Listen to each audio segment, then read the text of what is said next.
बिस्मिल्लाहिर्रहमानिर्रहीम। अस्सलाम वालेकुम। कैसे हैं आप सब? उम्मीद है कि आप सब खैरियत से होंगे। मैं आपको अपने चैनल उर्दू ग्रामर विद ईमान फातिमा में खुश आमदीद कहती हूँ। आज का हमारा मौजू है कता। तो चलें वीडियो का बाकायदा आगाज़ करते हैं और सबसे पहले जानते हैं कता का मफ़हूम और तारुफ।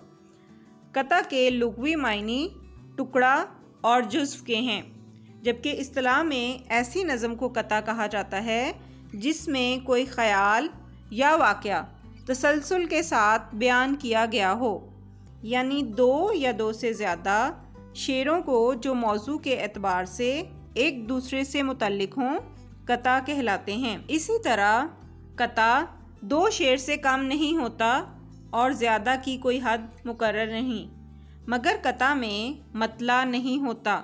कता को कता इसलिए कहा जाता है कि वो मतला छोड़कर गज़ल या कसीदे का टकराव होता है और कता के लिए मौजू या वज़न की कोई कैद नहीं होती। कता निगार हर किस्म के वाक़यात और जज्बात व एहसासात को नज़म कर सकता है। शर्त यह है कि कते के तमाम मिसरे मिलकर एक ही मफ़हूम दें।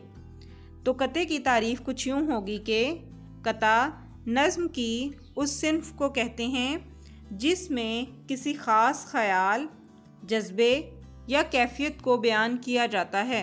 इसके हर शेर का दूसरा मिसरा हम काफ़िया होता है और इसके अशार की तादाद कम से कम 2 या 4 होती है।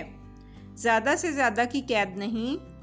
गज़ल की तरह इसमें मक्ता कहना ज़रूरी नहीं। ज़्यादातर 2 शेरी कतात का चलन आम है। अल्लामा इकबाल का एक कता है, मुझे डरा नहीं सकती फ़िज़ा की तारीकी, मेरी सरिश्त में है पाकियो दरखशानी।